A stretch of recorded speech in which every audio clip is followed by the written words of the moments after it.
Hello and welcome to a new limited podcast series by Leaders Edge called Falling Into It. This is a podcast where young professionals share their stories and thoughts on the insurance industry as they continue to grow their careers. My name is Zach Ewell, and I am a content and marketing associate here at the Council of Insurance Agents and Brokers, and a contributing writer at Leaders Edge magazine.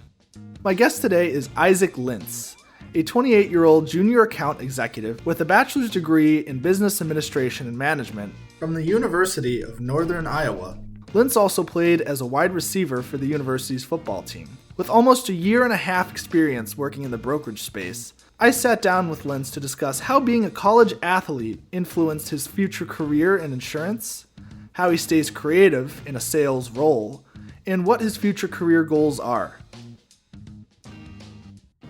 Isaac, thank you for joining me. Thank you, Zach, for having me, man. No problem. So let's just jump into it. Here's my first question. What attracted you to working in the insurance brokerage industry? Yeah, no, I like that question. When I think about it, it's quite interesting. It was more so, I would say it's the people, man. I didn't know anything about insurance.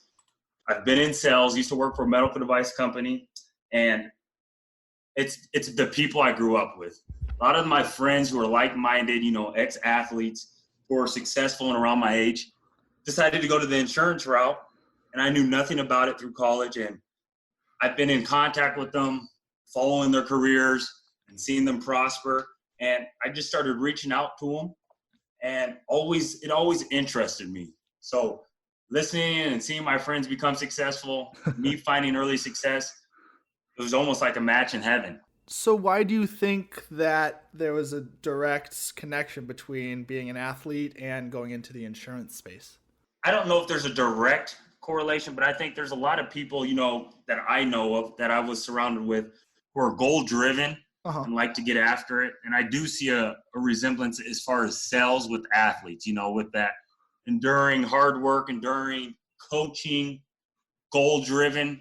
And I feel like that was the same with insurance sales. So producers and executives, and being able to be that strong shoulder, so to speak, or take on the pressures of the sales/insurance world. So I think that's what kind of binded them together. Tell us about your role. How do you work with producers? And have you learned any new skills while working in insurance?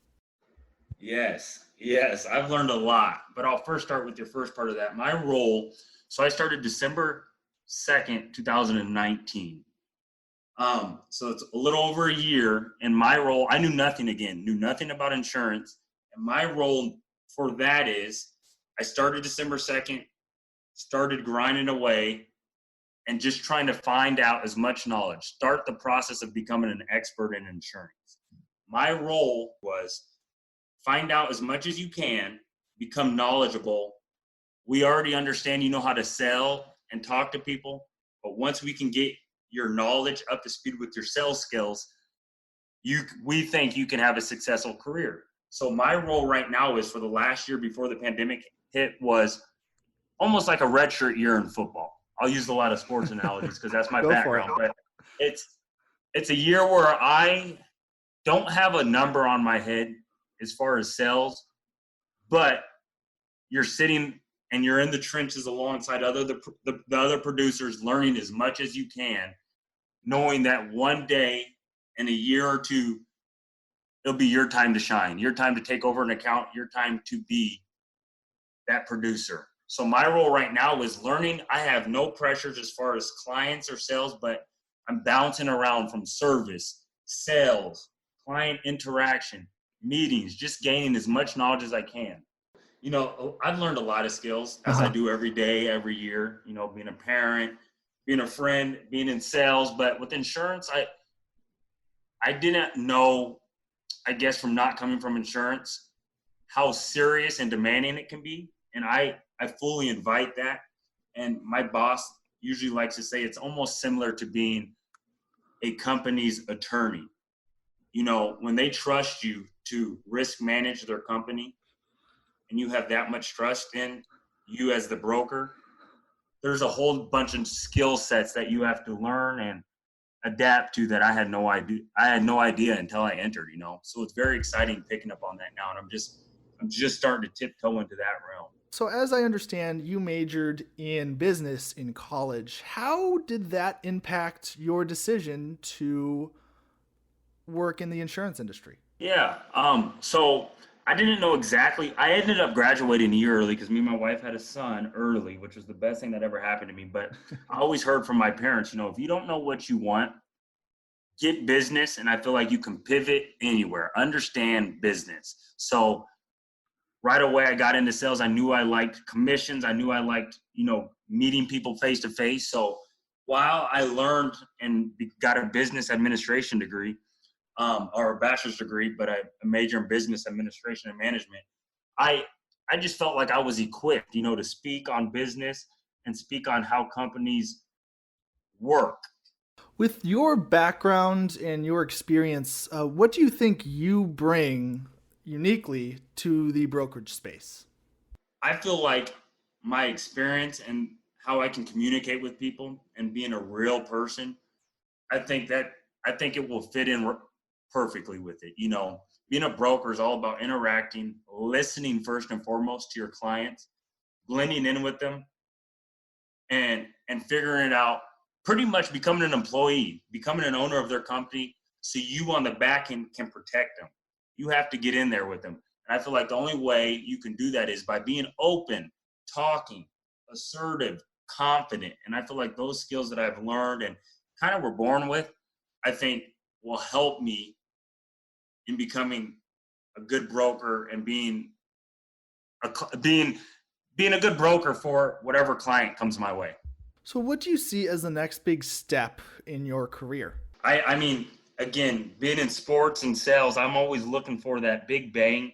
But the next big step in my career right now, man, is slow down to speed up. I just need to focus at what, day in, day out, what I need to be doing to become a better broker, listening, learning, going after designations, reading a lot, traveling with these other producers that are at a high level, so I can be my very best self and my very best expert in insurance all around, which, you can never be 100% comfortable or 100% satisfied. But my next big step for me is gain the knowledge, gain the confidence. So then when it is my time to perform and be a producer, I'll be ready to go.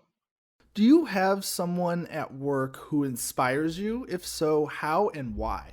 Of course, man. I love mentors, and to be honest, it's not just one person. A lot of these girls and guys that I work with, I've known for quite a bit, whether it's my friend's dad or, some classmates. There's a lot of people all over, whether it's employee benefit side, property casualty side, that all inspire me. You can tell when you walk into our office, the room is filled of lively, vibrant people that you can tell that they're successful and they're happy at what they're doing.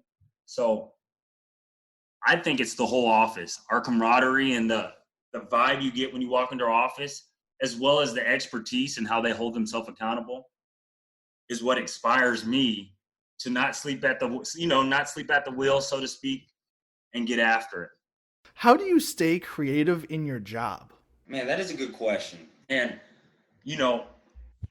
to me, it's not even really doing anything extracurricular. It's just doing what I'm supposed to do, doing the research, gaining knowledge, and really diving into it so I can retain that information. For me, staying creative, this whole insurance realm, this world of insurance is creative to me because I have no experience on it.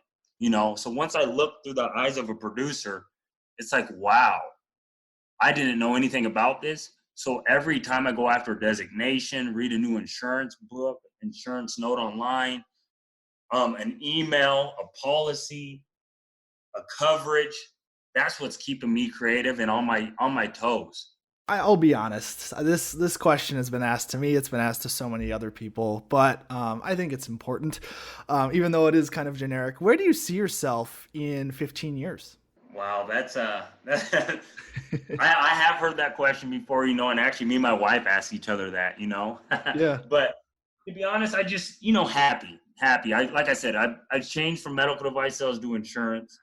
I want to see my best Isaac Lintz, when I look in the mirror, somebody who's true to my morals, someone who's confident, exciting,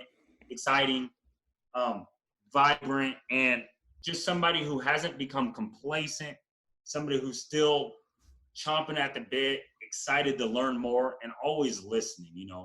I feel like you can get complacent, whether it's your marriage, your lifestyle, and I'm always the type of person that's looking for challenges that will challenge me to be the best person I can be.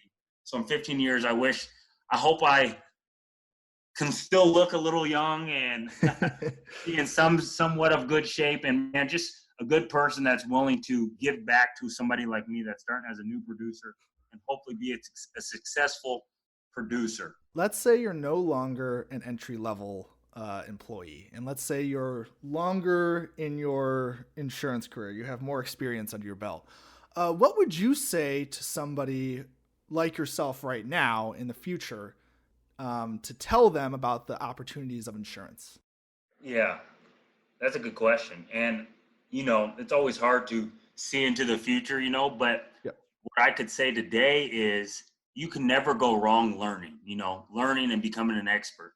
So if I was more tenured in my career as an insurance broker, I would tell that new person, starting out, get alongside other producers. Just like it doesn't have to be insurance, just like any career. If you want to be the next quarterback or the next accountant or the next lawyer or teacher, whatever it is, go sit next to somebody. Go get in cahoots with who you see yourself being and who's doing a very good job, and model that. Check their calendar, pick their brain, fit in, figure out what it is that you need to do to change, or what it is you need more for as experience and knowledge to model that person that's successful that you can see yourself being in 5, 10, 15 years.